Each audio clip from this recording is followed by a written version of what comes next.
We had a thriller yesterday on day 0 of the U.S. Open. Sorry, the U.S. Go Mass Congress. um, well, if that was day 0, today is actually day 1, which means that all the official tournaments kick off today. We have a very busy schedule ahead of us.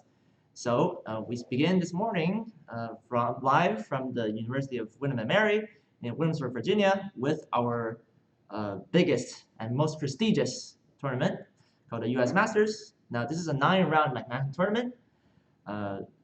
It will consist of 9 games, obviously. Each round will have 90 minutes per player, followed by 5 30-second Byoyomi periods. So it features the best of the best, mostly the strong players from North America. And of course, if you're in by invitation, you can play in this division as well. Now, this tournament has huge prizes for winners, obviously. In fact, if you're a winner of this division, you can bank $5,000 as the top prize, and a runner-up gets $2,500.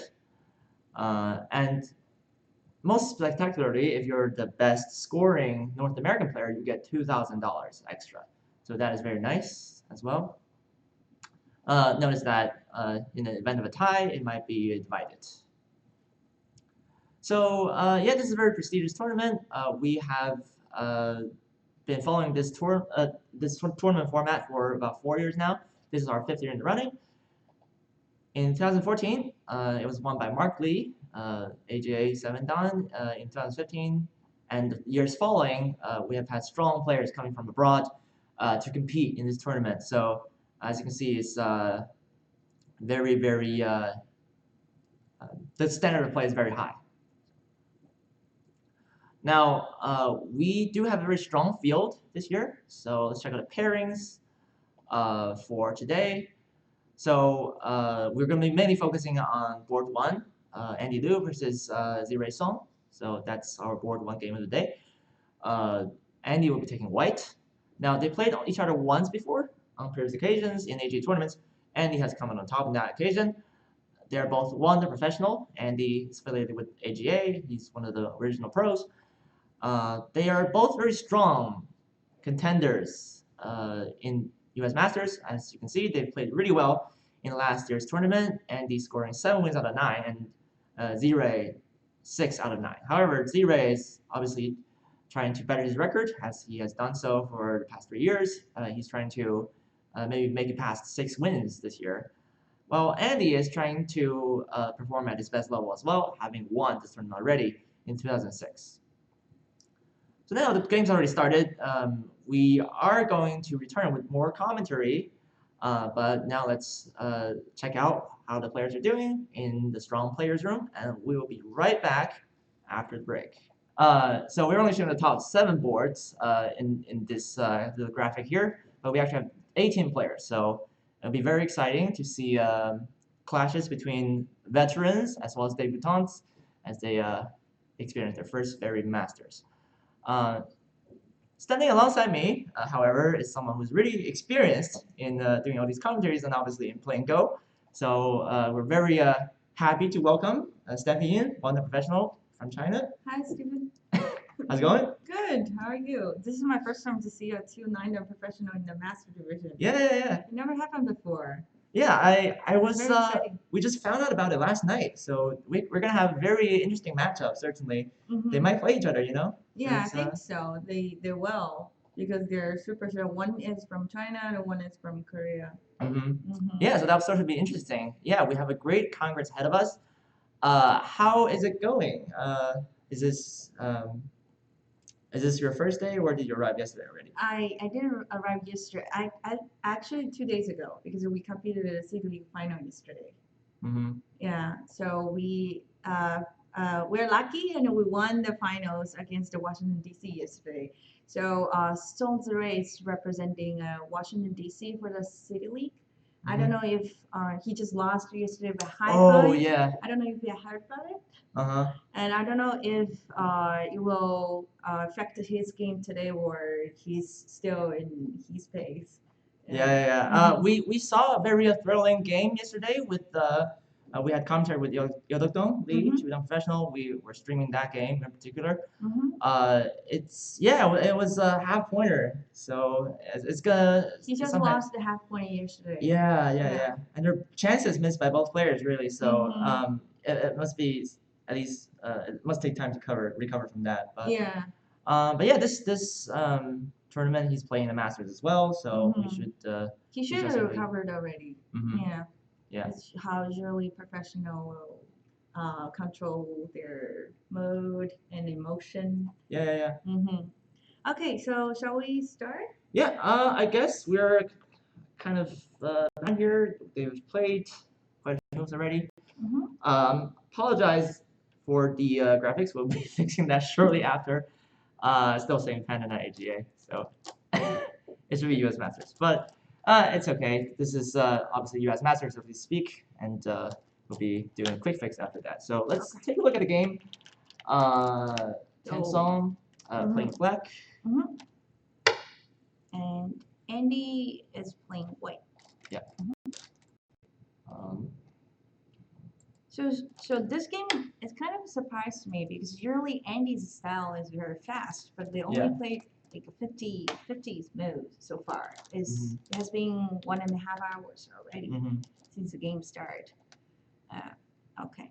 Yeah. Maybe he's changing his style against the Zirui or something. Yeah.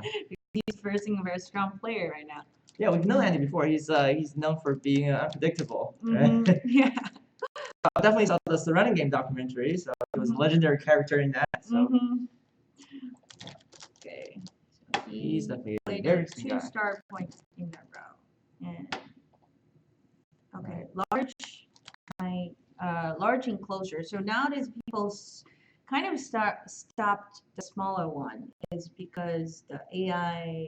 Oh yeah. I guess so. So people will think this is a fast style. So especially for black player. Yeah. Okay. We actually saw this opening yesterday, so it's kind of one of the more common openings these days, right? Yeah, or black yearly to choose a 3-star point and a star point. Yeah, upper right corner. Yeah. So these two openings are very common. Yeah. White approaches. The two-space large approach is not very common. So usually when you see this opening, white will either choose to play high approach or low approach. This is not very common. Yeah, I think maybe Andy is thinking maybe Song Zirui has some secret plan, so that's why he changes his style. It's interesting. We saw like a low approach, two-space low approach yesterday. So this is what we've been seeing so far. But you say normally it's like a one-space low or one-space high is more common. And a black played attachment, and a white can bomb and started a large avalanche. And now people start playing this Josekis instead of a large avalanche. So this is very common too. Yeah, and then black either played a approach or a splitting move. This is very common opening. Yeah, okay. And the large, the large ninth moving approach is very common too. Like you said yesterday. Yeah, Song Zirui also played this openings yesterday. Okay, so I think Andy is trying to split the whole board and don't only focus on one situation or one local area. I see. Yeah. So maybe he has some secret plan. Yeah, maybe. We'll see. Yeah, and the game closes, white blocks, extend here.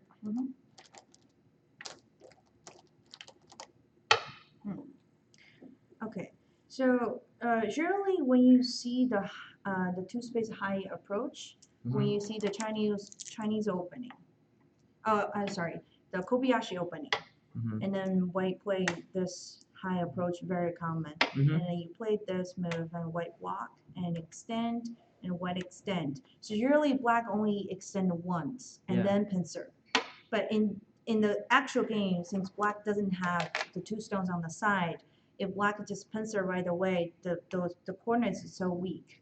So that's why black played one more exchange move and then pincer here. I see. Yeah. So generally, black will pincer on the start point when you play the Kobayashi opening. Yeah. But since you don't have any support on the side, and then black wants to threaten the corner first, make the corner stronger first, and then pincer white. So now black's not worried about the corner. White playing a move here, for example? Right, because the corner is already strong and you don't have to worry about the corner. And the reason why a black played a further pincer is because white is getting stronger, so you want to get it further away from the stronger side. Yeah. So this is oh yeah, white White nice played move. enclose. Just to be expected. Black approaches. It's very nice so far. There have been no 3-3 invasions. Yeah. So in this situation, the 3-3 invasion is not very good because white, since white already chose the outside, it's very easy for white to expand the territory on the outside. So that's why black played approach. And then, so it's important not to just mimic the 3-3 style all the time. Yeah. White pincers. Black in the game. Double approach. Double approach. The same concept. If black chooses the 3-3 invasion, right? Yeah. Right now, and then white will block. Of course, it will block this side. And then if we play out this Joseki. This is the human standard Joseki. Yeah, but after AlphaGo, and he said, or AlphaGo said, or AI said, this move is better than connecting move, slightly better. Why is that? But in this situation, I think it's a similar. But if we don't have any stones on bottom right corner, and this is slightly better than a connecting move, is because later on, if there's a stone here, white still have to worry about this group because there's a attacking group here, attacking move here, or extending out, and then black can enclose on the top. So if you play this move here, so you don't have to worry about the descending move and extending move on the top. So all of the stones are already connected. So this move is slightly better than connecting. But I think in the actual game it's similar. Because of course black is not going to play some moves over here. It's too early to invade. Okay.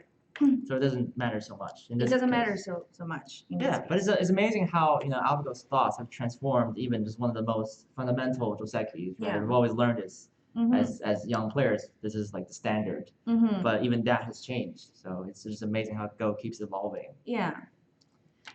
So it might be a good. This might be a good one to remember for our viewers. By the way, if you have any questions, feel free to send us. In Twitch chat. We're also live on YouTube, by the way. But we have a few producers here just watching the Twitch chat closely, so they'll be able to get to your questions. So I think the black didn't choose this Joseki is because the same concept as we talked about before. White is choosing the outside in this game.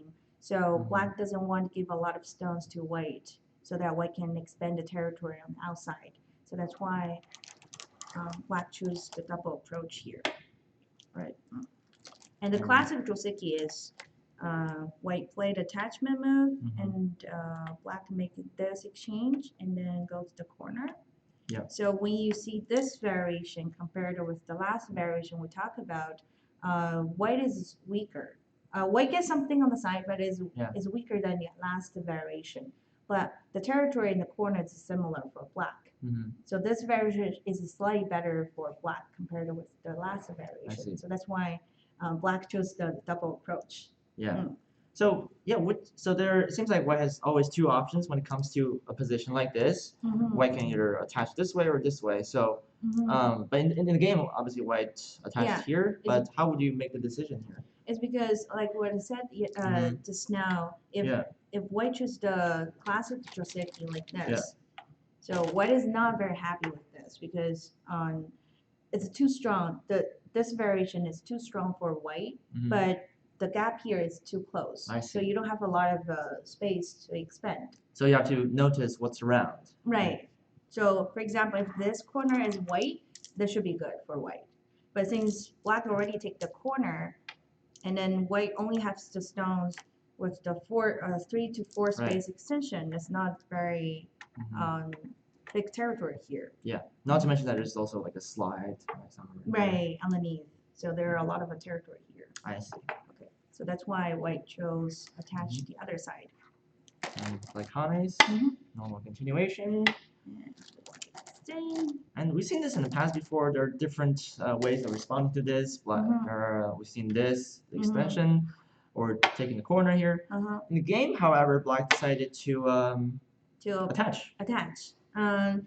I think, in my opinion, Black didn't choose this Joseki is because since White already have a lot of stone on the outside, and Black doesn't have advantage to start a fight because White has more stone on the outside. So that's why Black is trying to avoid the fight. But if Black chooses to play the 3/3 invasion right now, White will cut the 2 stones, and then the 3 stones in the corner is still in the attack because there's a pincer on the outside. So what Black still need to play a move to avoid the peak underneath because of this stone. So if Black tries to block here, then White can just push through. Since there's a stone here, if it doesn't have a stone, Black can cut through. Yeah. So since White has a stone here, if Black cuts, what's gonna happen? So that makes a huge difference, right? Yeah. So the stone will die. So that's why Black needs to move to protect the peep underneath. And then White will get a sente. So in this case, White get on the right side and something on the left side. Yeah. So he's expanding quick. Very quick. Yeah. This is follow the idea of the two space approach in the beginning. So already some decisions are being made early on in the game. So Black attaches, White Hane's inside. Yeah. So I have something to mention. I see a lot of players. So after Black played the 3/3 invasion, I see a lot of players block from this side. But do not block this side. That's a wrong Joseki. Please remember. Because when you see this Joseki, a lot of people think, okay, after I block on this side, I give up the corner, but I get some territory on the side. But that's not fair trade. It's not fair because Black gets a lot of territory in the corner, plus Black can take away the territory from White. But White only get a tiny territory on the side, so that's not fair trade. So do not block on the other side. That's not a good Joseki for White. Yeah, it seems like if Black can get this nice center exchange in the future, then it'll be just at first glance it'll be 8, 9, 11, so almost 15, like 15 points, right? So that's a really good deal for this corner Joseki. And it's very solid, so. Right, and at the same time, not only Black get a lot of territory, but also Black take away White's territory in the corner because that was a White corner. Yeah, so that's not a very good Joseki for White. I see. So when you see the 3/3 invasion here, and White has to block on the other side and to kill the 2 stones on the left. Yeah, I see. So in the game, White actually Hane from inside, which is also very interesting. When I was a kid, I used to see kind of this sort of pattern. So it kind of looks familiar to what the position you were just mentioning. Right? How would this be different? Though it has a very small difference compared to this variation and the last variation. The territory in the corner is a little different. Yeah. So in this variation, in this Joseki, it's slightly better for White compared with the last one because the corner now is kind of public because it doesn't belong to Black or White. But still, the territory for White is not very big. Yeah. So that's why in the actual game, White chose to Hane. And now, after Hane, since there's a cutting point on the top, so Black needs to connect. And then now White is able to connect to get all the territory in the corner. Yeah. That's the reason why White blocked in the corner compared to the wedge. And then Black take the side. Yeah. Now we are arriving at move 26 in the game, and it seems like Andy has played very interesting move. Interesting move, yeah. But a little strange. So what's going on here? My first intuition to see this move, I feel this move is a little too aggressive. Because generally the classic Joseki will end with this move to kill the stone, and the white gets on the territory on the side, Right. and black has a sente. But I think what Andy is thinking is since a white already have a lot of stones on the outside, 2 stones, and close to white black corner, so now white can take advantage of the stronger side. White has sente, so he can take initiative. Yeah. And also there's some potential in the center. So the idea behind this move is white is hoping black to block, and then white can play here. So in this case, you may say, oh, maybe I can push out. So what's going to happen if black pushes out? Well, I guess there are 2 options. First of all, I see the cut, but like cuts here. And Stands. No, black just blocks. In this case, we have to read out the ladder. Right. But it seems that the ladder doesn't work for white. For white, yeah. Yeah. So what's going to happen if black pushes out? So the ladder doesn't work for white. Dies. And it's sad. Yeah. So that's not working. Although I probably should know this as a dumb player. I should really know this. It's all right. Yeah. So white will probably turn, right? Right. And I guess black will have to defend. To connect. And right now, white can cut through and to separate the 2 groups. And now you can see the 2 stones on the top is very weak, and the bottom group is weak as well. Yeah. Yeah. So the idea of this move is black is not able to push out because white can cut through. Yeah. So black needs to connect, and white now can enclose everything on the side. So now you will see a lot of potential in the center. It's better than just simply push, because now black can extend. Yeah. So you don't have 2 more stones on the top compared with this variation. Yeah. Yeah. Okay. Yeah, so this is much better for white because this is kind of a wall, and you can see that this moil is quickly building. Right. We do have I think there's one question that we've all had when we were studying this Joseki, which was so just going back to the previous variation. So this seems like there's some weakness here for white. What's gonna happen? For example, if black tries to exploit that. For example, what if black pushes? If black pushes here, now I have to take a second to read out the Liberty fight, because I'm thinking about this variation, but it looks like that's probably not gonna happen. It's too complicated for me. It looks like black is taking advantage in the Liberty fight in the corner because of some weakness on the outside. So white now needs to extend the Liberty in the corner. Yeah. But since black has the attachment move on the side, so black is able to make a line. Yeah. So it will be a double line, I think, because black lives and white and white can live. Or black can play this move to start a ko. I think that this is better for black. I see. Yeah. Because and black goes here. Now you can this is a sente for black. Because there's a ladder. Or black can use this as a co-thread. So that would be better, because black now can throws in and then you capture, and black has a lot of a co-thread on the top. So I think if black will have an advantage in the Liberty fight. Yeah. So I was reading the Liberty fight, since it doesn't work for white, but white has a better plan compared with the blocking here. So white can just sacrifice the 2 stones on the top and then kill the black stone on the side, because the 2 stones are not very big, and also is only 1 eye. So after sacrificing the 2 stones on top, you kill the stone on the side, and also you have a sente. Now you can come back to attack the 2 stones on the side, the 2 black stones on the side. So I think in this case, white is already leading the fight in the corner. I see. Yeah. So yeah, in the game, obviously this was not what happened.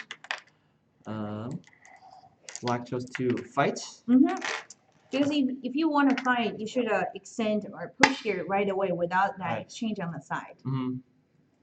Okay. So, and I believe white blocks. Like Kame's. catches. Because you can see the difference between extend right away without this exchange. So if you play this exchange when white blocks here, that's a sente. There's a cutting point. There's a cutting point. But if you extend it right away and white still need a move to cut. But now black has a sente. So that's the huge difference. Okay, and black high-named and black with attach. Black high-names. Wow, some fighting going on here. What's gonna happen if white cuts? There's a obvious cut here, right? Yeah. Why didn't white cut? I guess the only possible move for black here would be to Atari here. Right? Yeah. So what if I extend? What's gonna happen to white?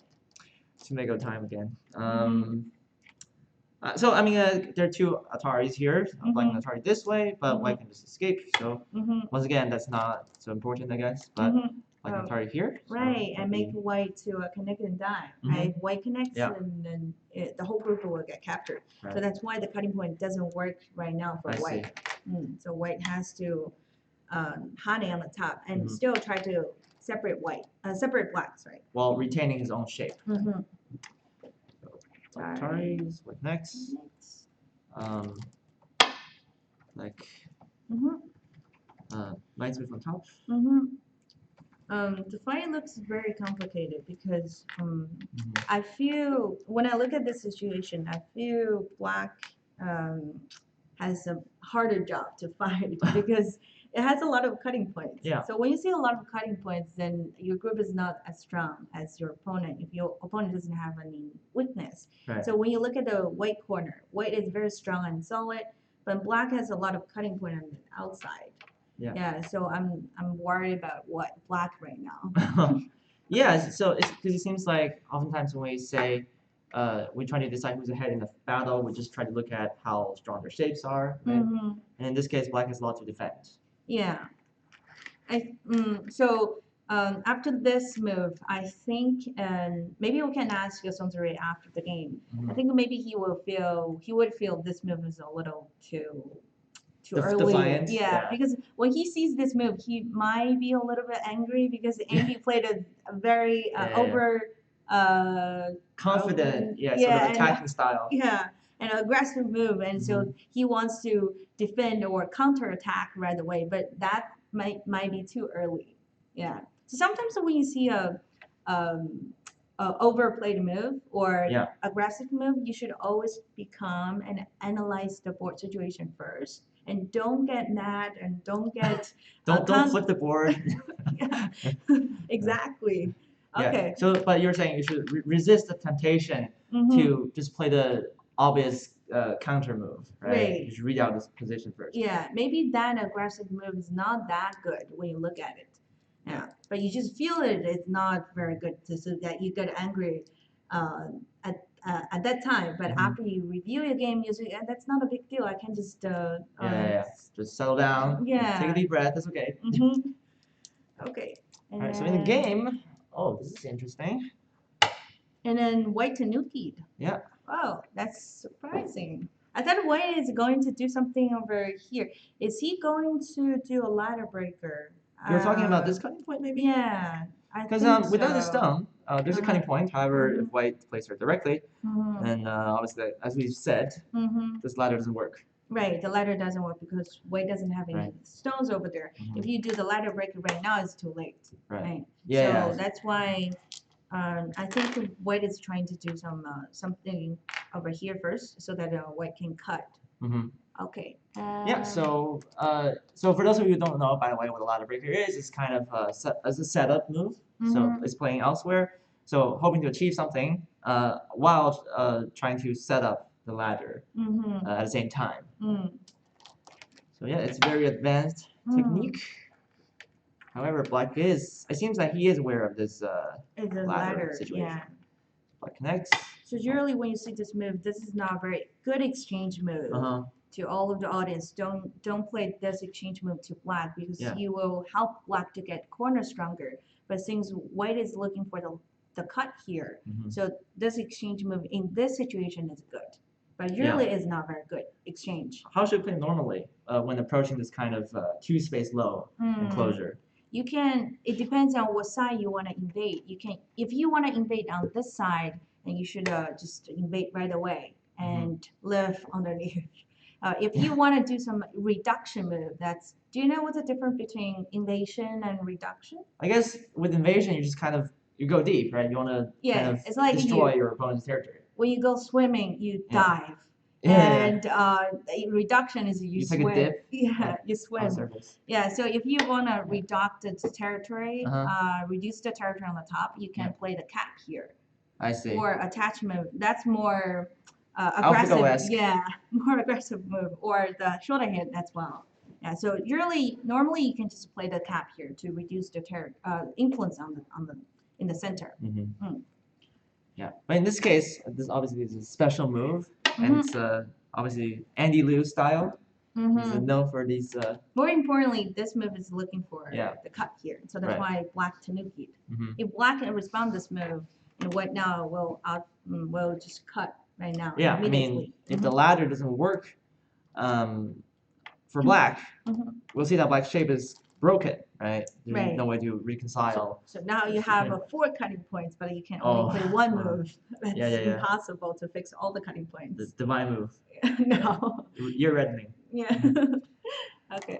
Yeah, so that's gonna be hard. So black is trying to make something happen. Maybe trying to stir the waters here. White cuts. Because of that move, white still can cut. So white actually extended. I was thinking that he would just run out the ladder. But he extended the game. He extended here. Oh, that's interesting. So in the actual game, where did white played here. White played here. Yeah, black pushed. Oh, I see.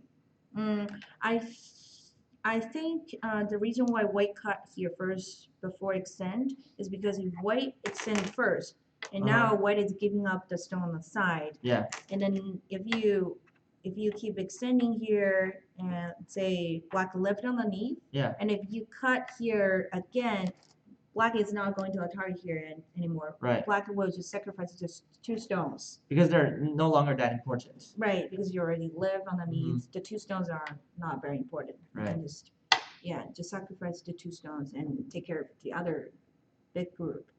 So that's why white wants to make this exchange and make black heavier so that white can keep attacking the center group here, the group in the center. Yeah, because obviously when white is cutting now, black is not going to just sacrifice those 2 stones because this group is not alive yet. Right. So it's really about the timing. Right. The timing of the cut here is good. So white extends. Push. Pushes. Now white runs out. So now there's no way back for black because if he plays here, I guess that's sort of heavy. Yeah, because so obviously there's 2 cutting points. Yeah. If black connects here and white now can cut, and so now black still have 2 weak groups. One group is here, the 4 stones, and one group is here. And then you will see there's a blocking move here to kill the 2 white stones. But since white already killed the 3 stones in the center, now white can pull the stone out and attack the 4 stones. Now the 4th stone doesn't even have one eye. That's and painful. It's inside white territory. Yeah, and amongst white's thickness. Yeah. Yeah. Okay. That looked good to me. So what did black do? Black has Atari on the other side. And white runs out. Black nice. Okay, so it looks like black is sacrificing the 5 stones on the side. How would you evaluate this trade for both players? I'm pretty sure Andy will be very happy with this trade because Andy's style is very territorial style, and he got a lot of territory by killing the group there. So Zirui's style is more balanced, I think. He's more thickness style. I see. He likes to make all the groups thick, and then he can attack later. He can choose to attack which group later. Yeah. No, so that's interesting to know. So that's so every pro has a different style. Now, what kind of style do you have? I'm not really good at like. I mean, when I was a kid, I loved playing Serense every day, and I thought that was like potential, right? So if people came into my moe, I'll just try to kill them. And that was all kind of fun, right? If I didn't kill them, then I'll lose. But if I do, I just win with a huge dragon. But that's also a very risky style at the same time. If you don't kill, you lose. If you kill, you win. That's I think as a chance. As a group, I kind of learned that it's very risky. I think a lot of players do prefer territorial style these days because it's it's foreseeable profit. But if you make potential, sometimes you can't really realize it. Yeah. So it's between tangible style and intangible style. Yeah, so that's interesting. So we're already seeing a clash of ideologies here. Yeah. And so white turns. Yeah. So this is huge. So black now give up everything on the left side. So I think black now needs to concentrate on attacking the entire white groups now because obviously there's a cut here, right?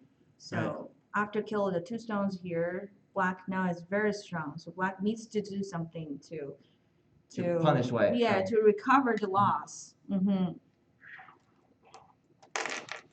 Actually, in the game though, black played Tiger Smell first. White this. So there will be. Oh, now black pushes. So the Liberty fight in the corner will not help black to win. I see. Yeah, because the corner, white corner now is almost alive, and the black doesn't even have 1 eye. Yeah. So I think after this exchange, Zirui is still saving a coal for this group, not the 2 stones on top. So if later on, black can still play honey and extend, and it will be a coal. Tomago time again. Yeah. Life and death is important, audience. Yeah. So yeah, this is gonna be a ko. So okay. Yes, but the ko is not important right now because since black now needs to concentrating on attacking this entire white group, so black can do the ko later. And then black pushed. Did black? Yeah, black pushed and white. Oh, white run out. It's down here. That's interesting. Yeah, because there's a cutting point. So yeah, so white is looking for the cut here. If black connects right now, white can keep running, and still black has a lot of cutting points. Yeah. So at this moment, I believe black needs to sacrifice the 2 stones. Sacrifice again. Yeah, sacrifice again. And concentrate on attacking the 4 white stones. Yeah, the 4 stones and the stone on the side. Yeah. So oops. Push. Oh yeah. Pushed. You can push and Atari on the bottom. Atari. So notice that this is Damazamari for black. So like Atari's. White takes. So now there's a huge profit on the left side for white already. So there needs to be something done on this side. So like honest. But personally, I like black right now because by looking at this whole game, the first time when I see this game, I feel white is better because the entire corner is dead. But after I deeply analyze the void right now, since this group is not dead yet, so white only got a 4 stone benefit by killing the entire corner because the group is still alive in the future. So it doesn't make a difference, right? Because there's AGA in here.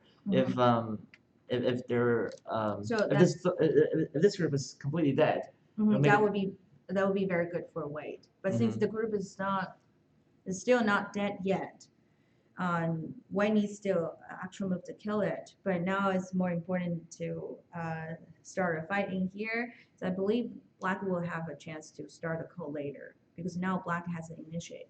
Right. Now black extends. So this is kind of the mid game already. Yeah. And at the same time, black has a lot of territory on the side as well by killing this stone. Yeah, at first glance it seems that this is a rectangle of 8 by 5 already, not kind of corner. So that's a huge amount of cash. Yeah. As in And also, the 5 stones are still not strong yet. So white tries to settle on side. And now we're witnessing the first 3-3 of the year. Yeah. Or of the Congress. I think that will be the one of the most popular moves now for all the players. Yeah. The 3-3 invasion. It's almost difficult not to think of it when there's a start point. Yeah. Since you see a lot of alpha, no, I mean the AI plays, not just limited to AlphaGo. A lot of AI plays, and also nowadays pro plays this move a lot. What are your thoughts on that? I mean, you've witnessed this firsthand in China when you were commentating on Kojia's match against AlphaGo, right? That was great, by the way. But you're one of the first people to witness, those 3 particular games. Yeah, just the three, and the team go and the pair go. So actually, there are 5 games. Yeah, but the Koji's game is more intense and serious. So first time to see 3-1 between human players against the AI players. A little bit sad because we all hope Koji at least could won one game at least, but unfortunately our human player lost all the games, and the first game was very very close. Koji only lost a half point. Right.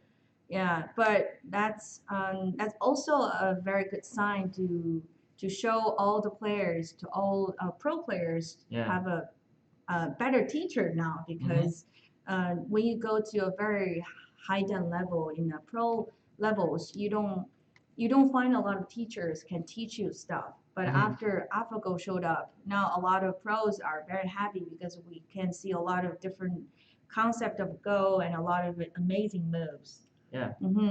It's a very good experience, and we're glad to have AI now because we have good teachers. Yep. And that's obviously available for everyone. So that was good. However, I was expecting White to kind of respond either on either side, but in the game White actually attached. White Tanuki again. Yeah. I think so. Both player has a fire in their belly. Yeah, because White just played a extension move on the side, and at the same time that's a pincer to the stone. So usually Black should respond a move to protect this protect this stone, but instead Black Tanuki'd. So White says, okay, you Tanuki my move. Now I'm gonna Tanuki your move. So I'm not gonna respond that 3-3 invasion. So I'm going to attack your corner now. Right. So in the game, Black just extends. White connects. White defends here. Wow, lots of fighting. So White pincers. I actually thought White would have done something like this, just turn, but because White, this group is settled, and the 3 stones are not that weak because you can go to the corner and make ice. So if you just play on the top, you will give more room to Black to live or settle on the side. So that's not very good for White. I see. And White pincered. White pincers. And Black is Tanuking again. Okay, like what I said, both of them have a fire in their belly or in their mind. Yeah. And guess what White did? Next move. Oh. White Tanuking as well. So is White able to live there? I doubt it. This would be crazy if it lived. Because everything is already enclosed on the top. Yeah. So I think what Black needs to do is just simply connect. And then White play here. Okay. Black is here now. And now it's just a life and death. Surely this can't live. Yeah. There's too little space for that. I think White is just trying to play some asking moves to get more benefit for the endgame moves. Because if you have some stones in the corner, like for example, if you can make this exchange, later on you can Hane and connect, that would be a Sente because that exchange move. But I don't think White can really live in here. what if he's just playing mind games right now? Maybe it doesn't work, but he's trying to, cause a stir in Black's home territory anyway. And at the same time, since our tournament has a limited time to players, so each player only have 1 hour and 30 minutes basic time. I think so. And a 30 seconds 5-time me. Yeah. So since this is already Black's territory, if White do something here, Black will automatically get nervous. Yeah. And then Black will spend a lot of time reading the left and that. So this is maybe another strategy for Andy to waste some of your opponent's time. Another trick in Andy's bag. Yep. Capture. Extends. And practice Atari's. Yeah. So it seems like White can't really live. What if White continues here? White Atari's and Black connects, and now you have to fix the cut here. Right. If you play the extension underneath, if you connect, that's a gote, and Black can push, and now you don't have any eye space. I see. Not enough eye space. Yeah. Okay. But still, White has this exchange move in the corner. So later on, either White can play the diagonal and make a ko in the corner, or you can just simply play the Endgame move to reduce the territory for Black. Right. In the future, there's actually one more Hane as well. You have another sentence. Yeah. So you already reduced a lot of territory in the corner. Yeah. From Black. But you still have a possibility. You still have a possibility to make a ko in the corner. Yeah. This is a ko. The game, however, both players diverted their attention away from this position again, so it's back to the business on the top side. So White jumps. So these random exchange moves for White already gets some benefit in the corner because later on you have a ko and you have some sentence for the endgame moves. Yeah. Yeah. So these are not just random moves. They have some meanings. Yeah. So by exchanging these moves, White already get some benefit, some profit in the corner. So, and also probably psychological benefit. And White wedges, White carries, connects. Kasumi. Kasumi. The reason why usually when you see this shape, you want to block here. Yeah. Right? You want to enclose completely, but since the corner is very strong, White is worried about the cut on the top. Yeah. Yeah, but if you are going to start a fight in the corner, the diagonal move is better because you're closer to your side, so it's easier for you to connect. So what if Black cuts right now? And White can extend, and now Black needs to extend since there's a ladder. Right. And now compared with this move and this move, so when you have a diagonal move, now you can make a one space jump. It's closer, faster to connect your group on the right side. I see. So sometimes maybe it's not so good to stay attached too closer to opponent. Right? Sometimes you want to keep some distance. Yeah. So, But if you do have a one stone on the side, now blocking here is better because if you block here instead of extend here, you can hane in the corner and then attack the corner first while you're getting stronger on the outside. Yeah. So after Black use a move to lift. Now instead of extending here, now you can attack the stone from a different direction because you already get stronger. I see. Okay.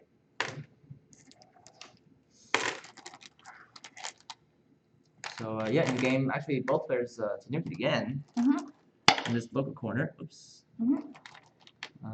Like pincers. White attaches. Black hanes. This is the follow-up we were talking about earlier. Yeah, I think Black is looking for some help before cut here because if Black cut here directly, if White extend, since Black had cut it already, you need to take care of that stone. But now it's very easy for White to connect. Yeah. So that's why Black pincered here and try to disconnect White first so that you can cut. It will be easier for you to cut and attack the two stones on the top. So. Wait, attach, right? Okay, and honey.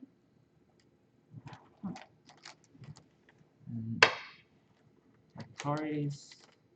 Connect. Ataris here. White Ataris takes. Okay. This is kind of one-way street. And black now needs to connect on the bottom. Yeah. No, white turns.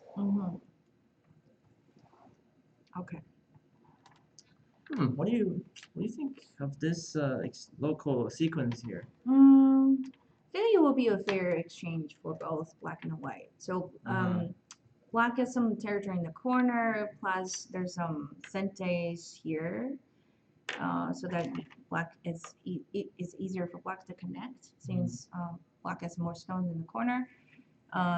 But white now has a Atari move here. If white has enough co-thread, white can start a co right away. Yeah. If white can force black to connect here, it will be a huge benefit for white, because white now cut these two stones off. Now you can see a lot of potentials on the side. Oh wow. So once white start a co, white has to win. Otherwise, it will not be very good for white. Yeah. Because if you don't have enough co-thread, if black and a co like this, it's a very good shape for black. Right. So both are just holding that off for now. So instead of Atari, white has turned. Okay. Black comes out. White attaches. Black connects. White pulls back. And this is when we go back to the bottom left corner. Okay. And now it's the time black decided to start a co. So yeah, a zombie corner it is. It has a lot of fight in this game. It started very early in this game. It started about 20 moves, right? And it never ends. Yeah. It's still on. It's never ending. Yeah. Even after the game. No, I'm just kidding. Okay. It'll be off the board. So you are saying this is a co, but we just mentioned a different co in the opposite corner. Is it possible that both co's could be occurring at the same time if white decides to do a double co so we can get one of them? Yeah, it's possible. So now we have to do analyze the co's, which co is bigger. Okay, let's do the analyze now. Yeah. But it can be very accurate. It can be only estimate how much value the co is. So this co, if black wins, and black can get 1, 2, 3, 4, 5, around 6 points. So if white wins, then this dies. It dies. Yeah, it's like this. Okay, so white killed 1, 2, 3, 4, 5, 6, 7. That's 14, 25. 25 for white. And how much for black? 5. So this co is about 30 points. 30 points away. 30 points. But this co is more. It's harder to estimate because it has a lot of potential with it. So just by looking at the territory, if white wins, and the corner is not alive yet. The corner is still a co live. Yeah. Right? Wow. So if white wins, white will get around, I would say, 20 or 15 points territory. And if black wins, and black will get 2, 3, 4, 5, 6, 7, 8, around 10. So the actual territory is around 20, 25. Black has a 10, and white has 15, around 25. But plus, this co has a lot of potentials because the corner was not alive. It's all a chain reaction. Yeah. So I will say this co is bigger. The co over this here. Top right co. It's because it has the thickness and the potentials. This is just the actual territory co. Right. Because white's settled here, right? Yeah. So it's all about life and death, the points. And this code has a lot of protection. Called it. White started out. And black captured. No, white harness. That's a big code-thread. That's a co-factory.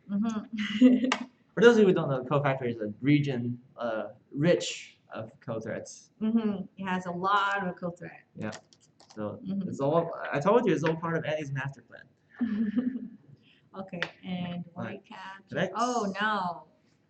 Ooh. So white forced black to connect. So now white has a initiate to start a fight on the other side of the board. Is it because black doesn't have many co-threads on the board? I think so, because white is very thick. So it all get captured in this corner. Right. And you don't see any good co-thread for black on this side. I mean, shorty is gonna throw it here, and that's a bad co-thread. No, that's not good. Yeah, because white has a lot of co-thread here. So even though you have a one co-thread, it's not enough. Yeah, so black can't really afford to fight this code with white, and hence white Ataris, black stands, white is a tiger's mouth, and black turns. Also kind of one-way street because white has to, right? White has to connect. Yeah. And that's actually where we are currently in the game at move 118. Both players have come to this particular position. Yeah. So what do you think? Still very complicated, and both players are very aggressive to each other. Fire into the belly still. Yes. And I think that would be so. The fight here will be the last to fight. So whoever gets more profit on this fight will be winning this game. Yeah. So you think the pivotal moment is going to be in this area? I think so. That would be the last area because there's nothing else you can start any fight on the board. I see. Except that. Yeah. Well, we'll find out how that is going to turn out. For now, we're just going to take a short break. When we come back, we're going to look at more of this game.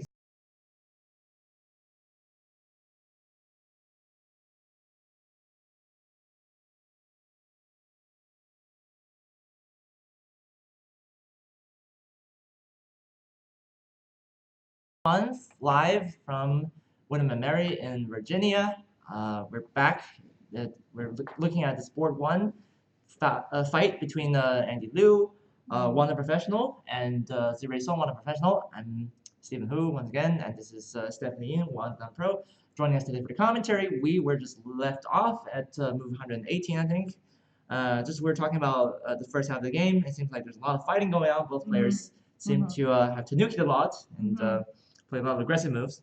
And a lot of fight code. Yeah. So, right now, black, nice. So we stopped at this move. Yeah. And then white played attach. Yeah. And white is trying to separate blacks because these two groups are not strong yet. Yeah. Attach. Cut. And then black Ataris. White Ataris here. Black extends. Black extends. So the capture, there's a obvious capture move, but the capture move is obviously not good because white can enclose it. So black, what black tries to do is black tries to sacrifice the stone so that black can connect all the weak groups. Yeah. Seems like there's a trade going on. I mean, white could potentially, Atari here, and if black just takes, then white can just kill those stones, but that wouldn't be too large. Right, that would be very small. Only 8 points. Yeah. Okay, and also the ladder now is working for black. Yeah. So that's why white played a ladder breaker here and looking for the cut here. It's already the second ladder breaker of the game already. Yeah. And so yeah, like if black connects, then black can run. And white cuts. Oh, but actually not yet. One more exchange. A few more exchanges. So white. Oh, enclosed the side corner. Okay. Black lifts. That's very big. That's a huge move because this is a very good move. After black played this move, later on black can connect that stone on the side. So all the territory now is gone. Wow. Yeah. So this is a very good move for black. Yeah. So now black is alive unconditionally. Right? I'm first talking about how white has a lot of potential, has a lot of profit on the left side, but now that's gone. So white.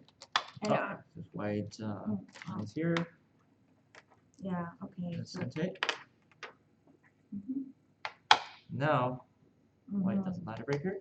And white captures and white cuts. Yeah. So I think up to this point, the bigger fight already finished. So we were talking about the big fight here, and after this exchange moves, black is already settled. All the black weak groups are connected. So it's alive. The corner is alive. So it's pretty much moved to I would say in later mid game before the end game, early end game. Yeah. So we will see how much profit white will get from this side, and then the game probably will be end.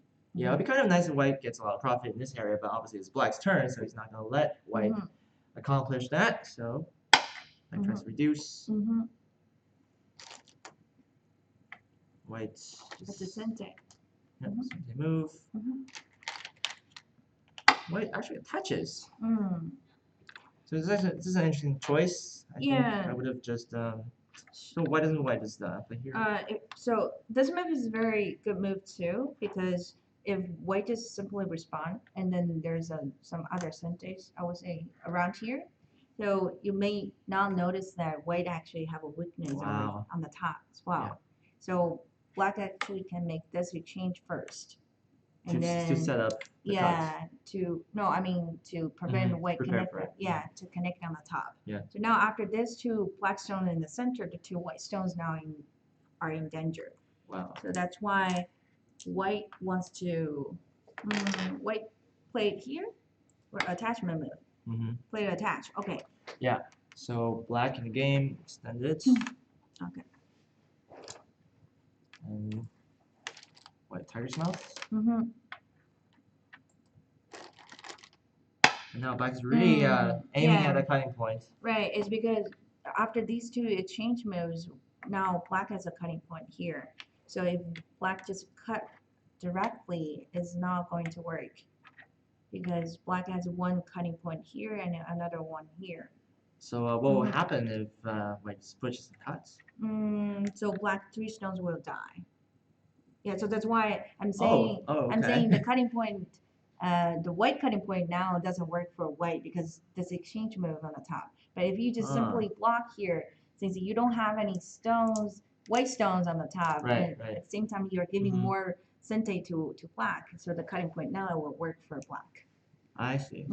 Yeah, I was thinking that there would be some room for black to wiggle around, but I guess that doesn't really work. So yeah, okay. In the game, there's this shape here.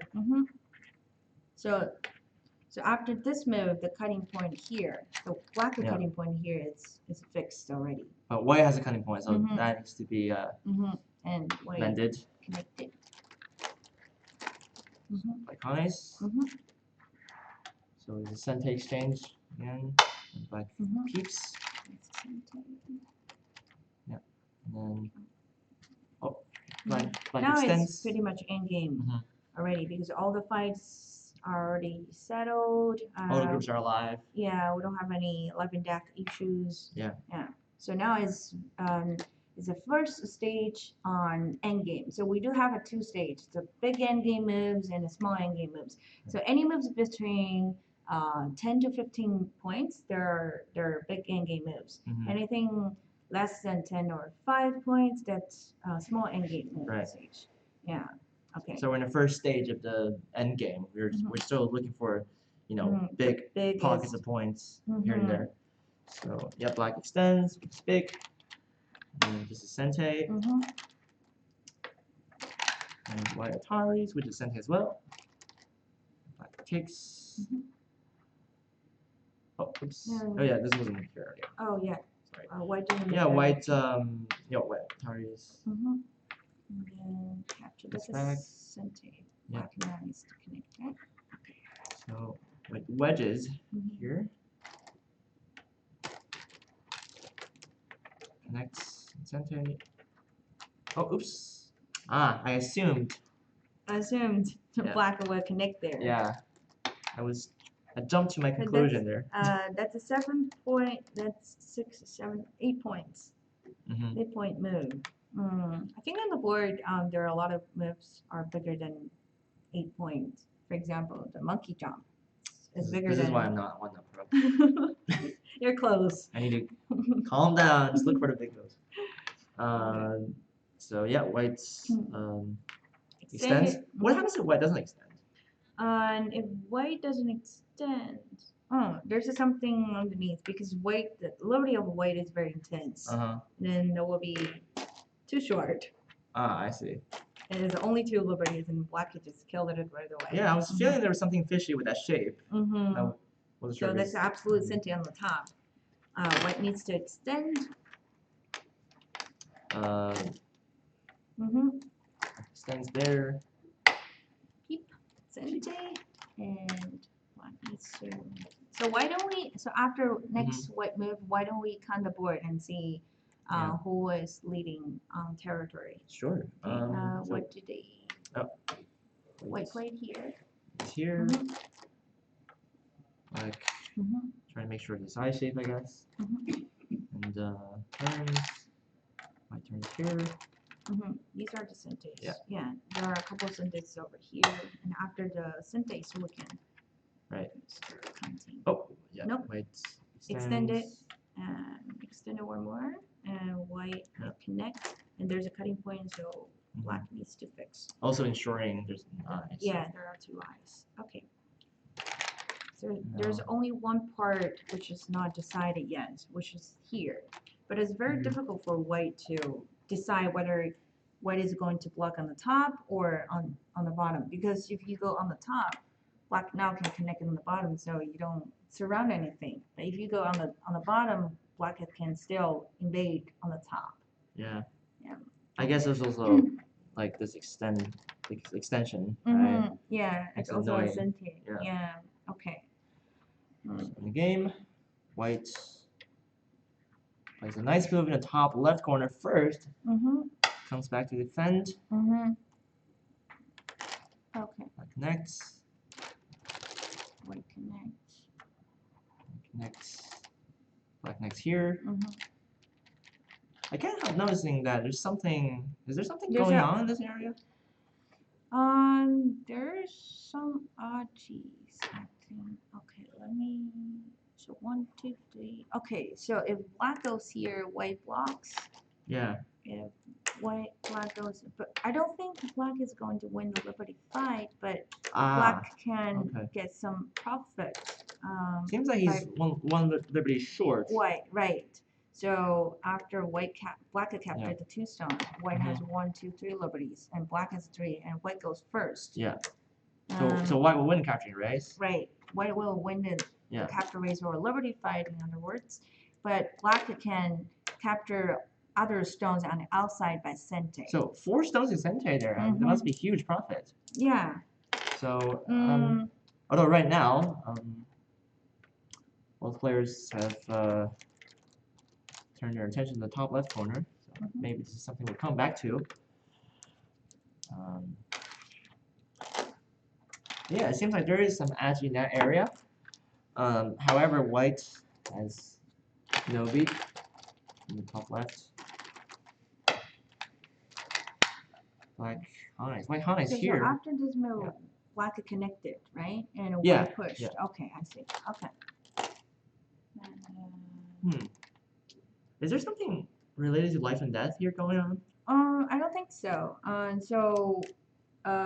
Black has 1 eye in the corner, and black has some sentis on the top, so black is able to connect with the group on the top. I see. So black won't die. Won't, yeah. In the game, though, black attaches. What makes the tiger's mouth?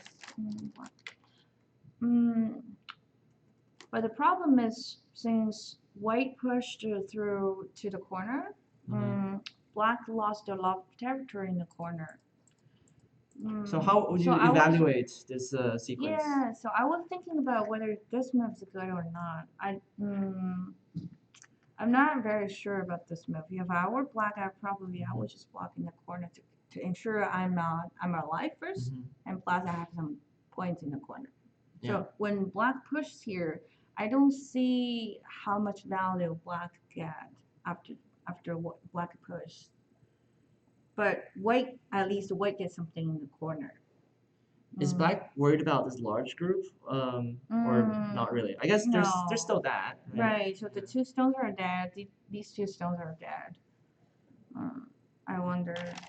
Okay. Right. So there shouldn't be any trouble with this large group here. In the game, the white connected.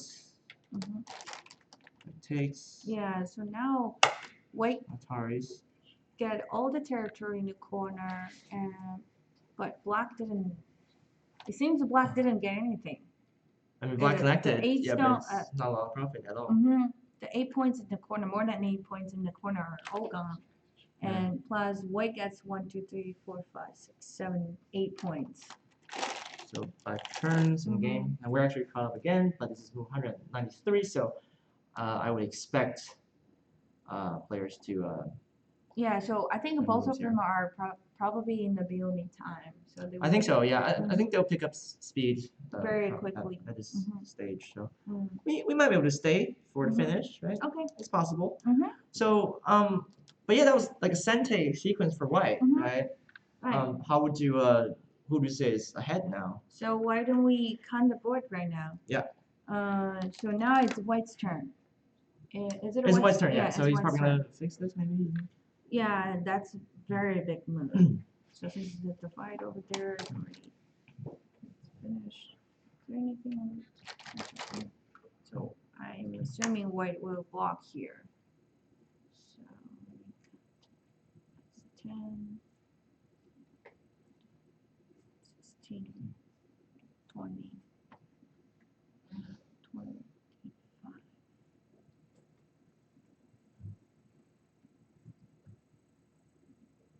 Oh, that's 30, also this area. Right? 30, but this area is still not decided. 30, 40, 54, 55, 60 points on the board for white. 6 points around. Approximately.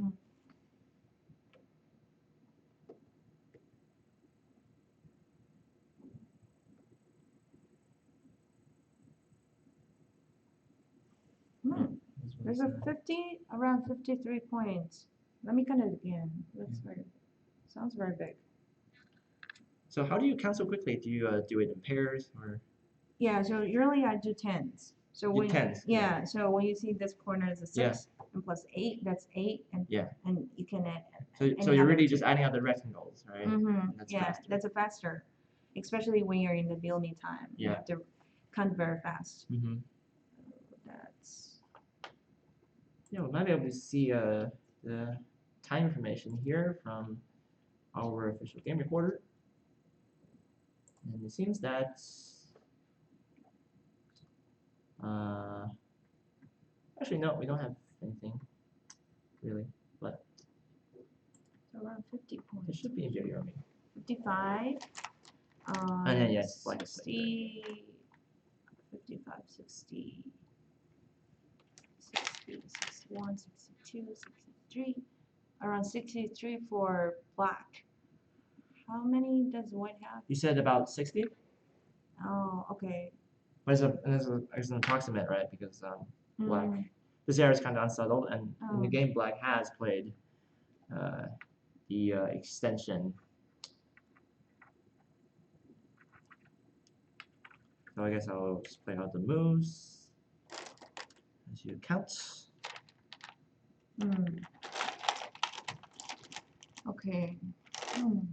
I suppose this does change things, right? I suppose this does change things because black is connected and now. Yeah, but when I was counting white territory, I only count up to this line, so I didn't count anything on this side. Yeah. Okay. So now white killed the 2 stones, so white get more points. Yeah. I think the white is a little bit ahead. But you think it might be a close game? Yeah, it's About 4 points. Is it close? It might be a half pointer again. I mean, like yesterday we had a half pointer, and so far every game on Twitch has come to a half point finish. So, I mean, it's gonna end at some stage, but you never know. Yeah, especially they're playing very fast speed. Yeah. Biome time. This is a very big move. Yeah. I think Zirui will regret this move, the push here. Because that move, after that move, White gets 8 points in the corner. Yeah. At the same time, White is taking away 8 points from Black. So in total, that's a 6 points in value. And that was in Sente, right?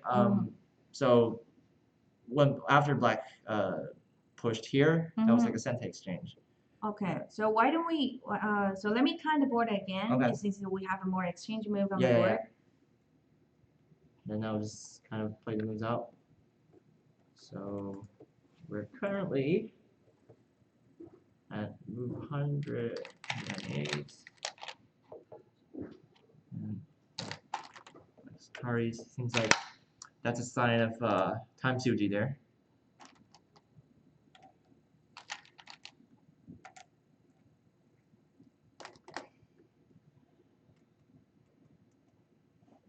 Yeah, and that's of course to mention that Black has 7 prisoners, White has 8 prisoners. So right now, White on the board, White has around 65 points, and Black is around 70 points. So it's 5 points different without Komi on the board. Yeah. So it will be a very close game, 1.5 points or 2.5 points game. Wow. But now Black is a Sente, so Black still have a small advantage on the endgame. But now we're already on the small endgame stage because all the big endgame are already finished. Yeah. So like these, right? That would be a huge point swing, and this as well. Yeah. But now it seems like only the smallest places are left. I think this move is big as well.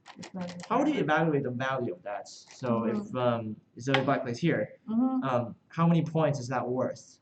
And how would you calculate that?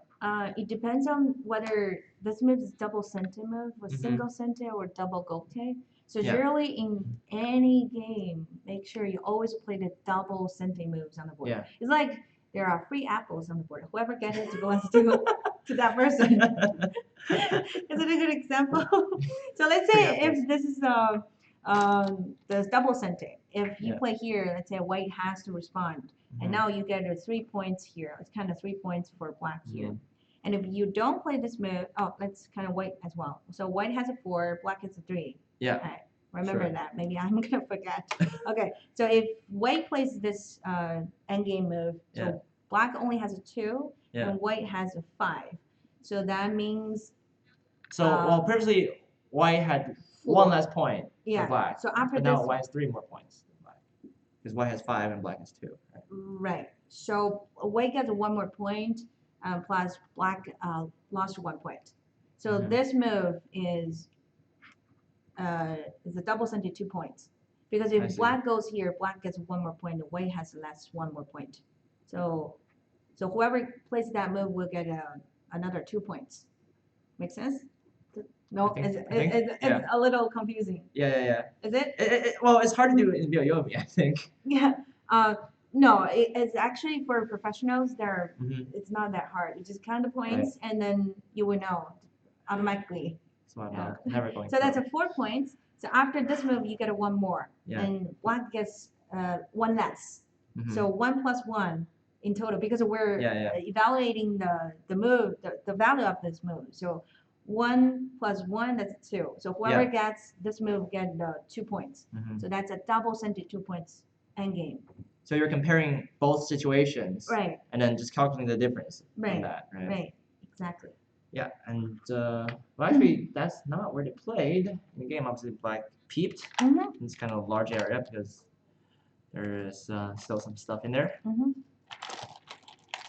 And White bumps, White connects. White connects, which is a Sente. And, so after this change, Black destroyed all the territory on the side from White, and at the same time, Black hit 1, 2, 3, 4 points. Yeah. It's crazy. Like in the beginning of the game, we thought this was like half dead because it required a coach to survive basically. But now it's kind of seeped into all white side territory. Yeah, it's because of black who played the 2 extra moves to live. Yeah. Okay. So where did the white go? Right now, yeah, this is where we're at. That's the move. Okay. Hmm. I think the situation might change a little bit already because all the territory on the side are not there anymore. And black didn't lose anything, but white lost some points on the side. Yeah. Because I was counting up to this line, so white has 1, 2, 3, 4, 5, 6. So white now lost 6 points, and black got 4 more points, 5 more actually. I counted another one here. So white lost 6 points. Black got 4 more. That'll be a 10-point swing. That would be right. 10 points different. But now white has a cente on the board. Is there anything white can do to gain some points back? Oh, actually, the game is cut here. Right. So since black's used some moves on the underneath to take away white's territory, so on the top, the groups are getting weaker. So there are some points here. Black might lose some points in the center. I mean, I think the situation has changed a little bit, right? Because we're talking about the health of this large group, but now white has fixed everything. Here, black can't really connect anymore. So is there a danger potentially? No. Black is still alive. There's one eye here, and there's an eye here. There's impossible for white to destroy the eye over here. What if white uses a cente move? Yeah, so I'm still worried about. Oh, there's nothing here. Okay. Yeah. So I think black now needs to play here. Yeah. But white has this move. Cente move. Can white poke the eye out? Here. Oh. It was black's turn, right? Yeah. After this cut. So after this cut, and then black needs to play a move to block here, because the top area is alive. If white goes here and black can Atari. Yeah. And then there's an eye on the top. So normally that would kind of work for white if white can play here, but I guess to my understanding, black can squeeze in here, so it could be a cut. Right. Okay. So the cutting point is the cente. Yeah. So black does need to protect the eye in the center. Right. Which the Atari first. So just kind of one more exchange. I think this game is approaching the finish. But we might be seeing a count pretty soon. Right. But yeah, black has blocked. The board is getting smaller, as you see. And then white plays here.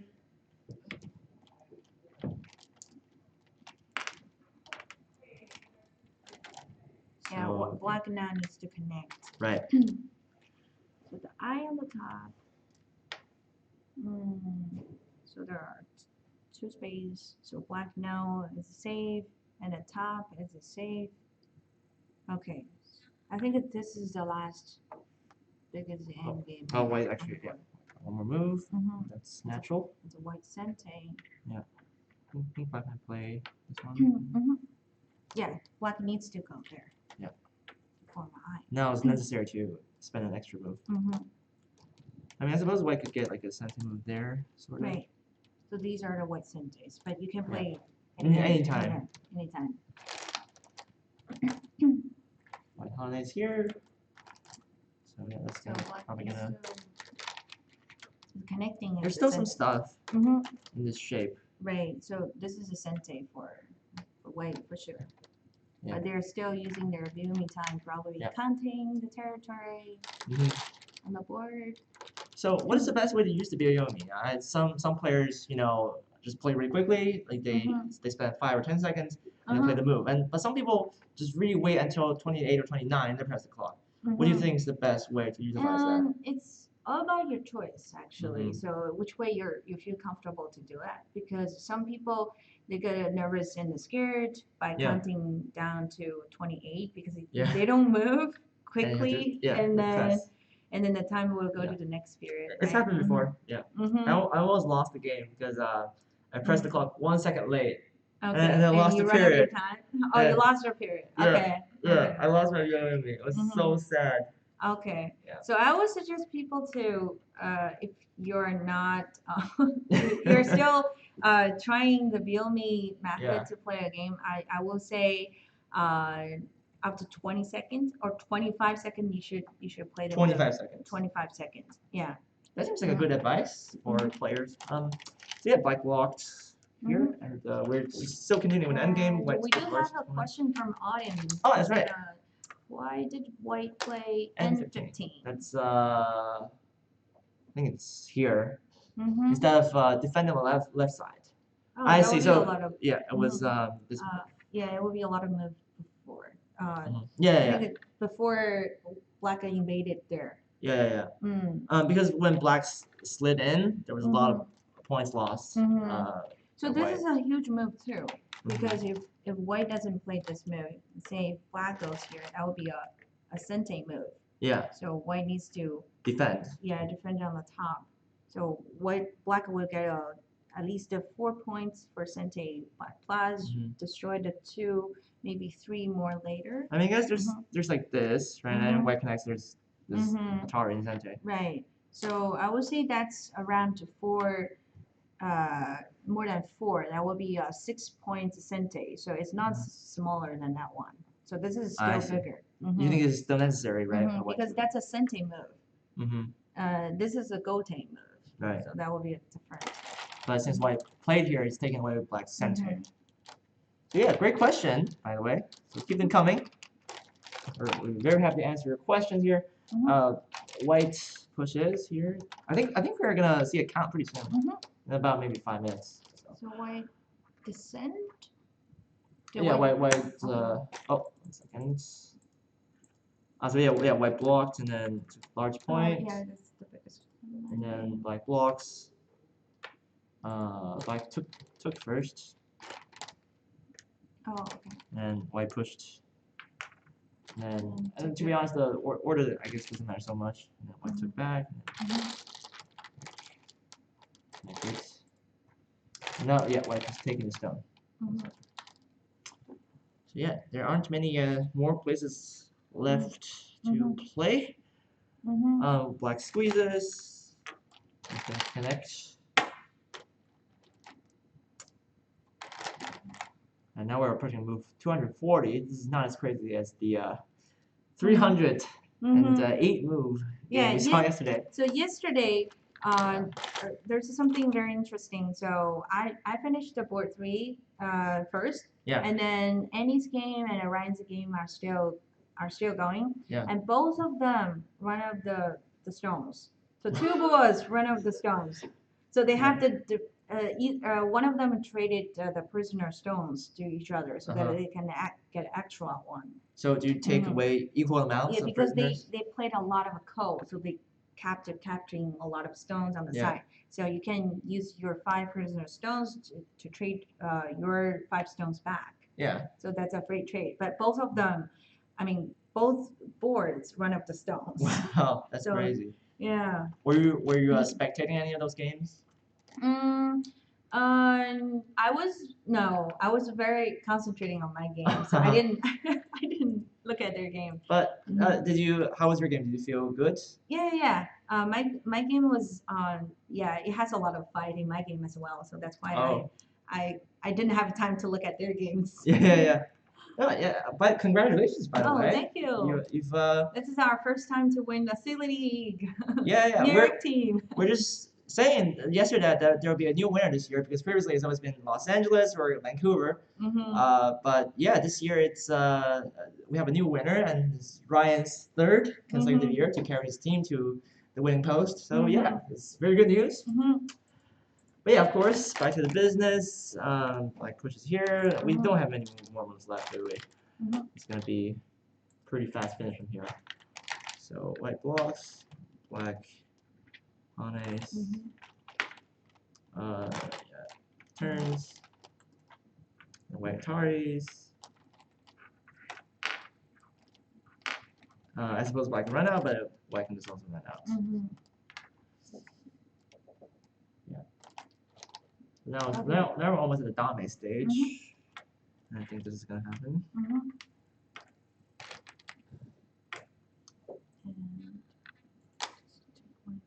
There seems like there's something. Yeah, that's a sente 1 point. Yeah. So 2 points, 2 point, and a 1 point. And then there's a sente 1 point. Takes. What needs to connect? What needs to connect? I don't think Wei is going to fight for that code. That's. Oh, they are. No. Well. Why not? But Why not? But Black is gonna win that code eventually because that's a free code for Black. Yeah, well, he doesn't lose anything. White pushed, and white took back. Now it's Black's turn. Black's turn. I think Black is going to Atari that corner. Yeah. That's a code threat. Oh, he cut it. That's 2.9. Yep, Black cuts. Seems like there's a 1 point here. If Black can squeeze that, White will have to fill in one more. So this is just like the So small. Very smallest. Yeah. That could matter sometimes, you know. Like I've lost games before because of small end games. Yeah, even for the professionals, I see one of the games from the first class, not the first, the highest class. There's a league in China. A league in China. Yeah. So the last move, one of the players played a capture move, but the other one didn't see it. So the other player got captured. It happened in a professional game, so don't feel bad. Yeah. I've seen that somewhere. Yeah, but it just reminds everyone that even the top pros can make mistakes like that. So everyone should pay more attention until especially in the end game because you have a lot of stones. And when you see a cutting point, it's not that easy to see. Yeah, but I guess at the same time, don't feel too bad about it if you accidentally made a mistake, right? So white connected, and this is going to finish very soon. As we see, both players are eyes intent on the game. Ryan's watching the background. We can't really say hi to him directly, but we can say hi after. Next round we'll find a way to construct a Skype. This game. So Black has Atari. Okay, so now it's Black's turn. That's a 1 point. I think Black will play either here or timer. These are the 2 point end game moves. Yep. Okay. I wonder if both players have established a clear. If both players know clearly like how many points. I think so. At this point, they will know. So usually when the game is super close, like yesterday, they only count the damage. So because if Black fill out the last damage, the difference on the board will be the even number. Yeah. So if White fill the last damage on the board, the Comey will be the odd number for sure. So by filling up the last damage, you will know whether you're gonna win or lose because it all depends on one damage. Yeah, exactly. So I had a question about the AGA rules, right? Because in some cases, when there are no more domains left, then there's the last code. But if your opponents have code threats, then they have to pass. Yeah, you have and then you connect again. Yeah, they have to pass twice. So if there's no domain on the board, only there's a code, and say all the domains are filled. Right. Say I'm playing Black and I'm still fighting for this code, but there's no domain left for White. According to IGA rules, White needs to play the last move. Otherwise, you have to pass the last move to your opponent. Right. And then since White doesn't have any code threat on board, White needs to pass the last move to Black, and Black fills the last code. And now it's still White's turn, and White still passes the last move to Black, and then the game ends. Yeah. So I mean that could happen, right? That could reverse the game sometimes. So yeah, we're just kind of at the last moves here. Then the counting part is very confusing. Yeah. So when I'm doing my videos in my channel, I received a lot of comments and say, I played a lot of games online. I don't even know how to count.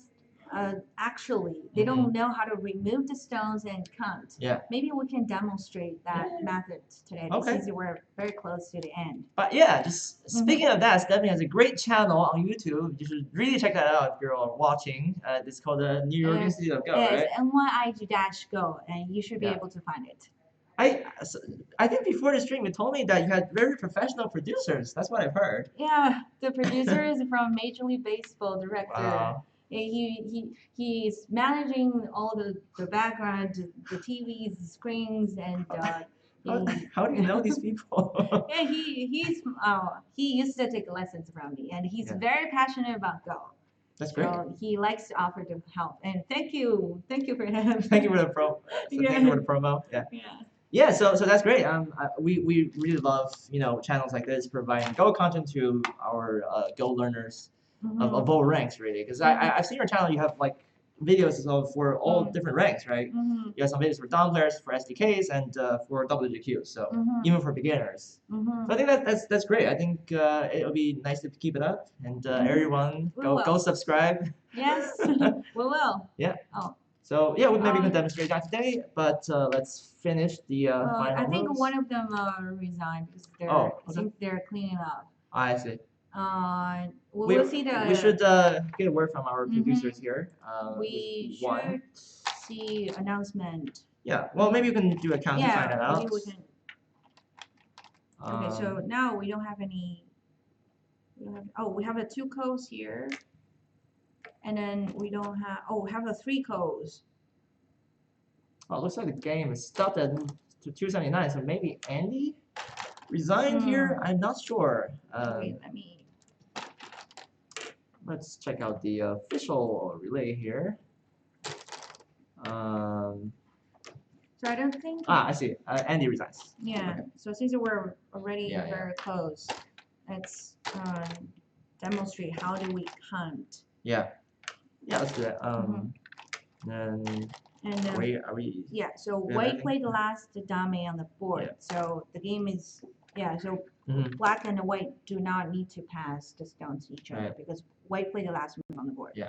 Okay. How many stones did white capture? White has 13 captures. 13. I guess that's 2 more than black, right? So black has 11. Okay. Let's try to. Yeah. So the first step is we always remove the dead stones on the board. And I'll do the one for white. And then put all the dead stones back to your opponent territory. It's easier to count compared with adding the stones to your territory. It's easier to count. Okay, so put all the dead stones back. And then try to make the territory as a tens. In nice shapes. Which way you feel is more comfortable to count. Yeah. I think that's a 10. I actually quite enjoyed this part as a kid. Yeah, my student liked the counting too. It's very fun. I mean, if you teach this to school children, they know how to count. Okay, in groups. But after you remove the stones, you have to remember the territory belongs to either black or white. Yeah. So just fill in the rest.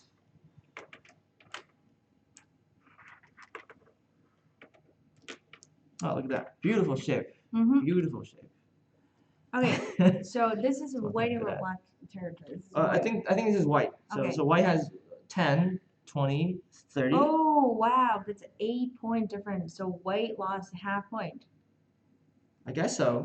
Look. So white has 1, 2, 3, 30 points, right? And black is 1, 2, 3, 38 points. So there's an 8 points difference on the board. No, this can't happen. This is like the 4th straight half-pointer we have on Twitch. But the luck is on Song Zirui's side. on this game because Yeah. Zirui is playing black. And he just lost the half point yesterday, but he won Can you guys half believe point. this? He won. Okay. Yeah, well, that's a half pointer. What a finish! But I guess Andy knew he was going to lose Yeah, the half Andy point. already kind of bored. So like, yeah, so all the stronger players they already know the results. So that's why Andy Yeah. anything there's no point to kind of board. Wow. So I he mean, resigned. yeah. What a game that is. That's I mean, we can't always have half pointers, surely, in this room. But yeah, what a game. Congratulations to Tim Song for winning this round. He got his revenge back on Andy for from his previous year's Masters. So it's great to see this kind of high level battle, especially in the end game, because I think that sometimes people care about the fighting and all that. The end game is very important. It's important, so, yeah. Every stage is important. We have an opening, mid game, and end game. Every stage is more important. There's no one stage is more important than the other. It's Right. all important. I mean, for me, I don't really go into endgame because I just lose by If you can kill one of the dragons, the end game is not important anymore. But usually we will play until the end game. Right. So I think it's crucial to demonstrate that, and hope you enjoyed this analysis from the very first move to the very last move and the counting. That's kind of our bonus session there. But yeah, we do have to thank you, Stephanie, for joining us today, and that was a really great game. Coming up next, we actually have another game for you in about 40 minutes. We have a tight schedule today, so it's action-packed all day. So we hope you guys stick around. At 1 p.m. today, we have the 2018 Redmond Cup Finals Game 1. That will be broadcasted by Eric Liu, one professional AGA, and an old friend of ours, Keith Arnold. They're both entertaining characters, so it should be very fun. The game is between Aaron Yee, 7 Dan, and Jeremy Chu, 7 Dan. So both very prominent youth players of North America. But until then, we're going to take a bit of a break, probably go to lunch. I'm hungry. So thank you so much, Stephanie, for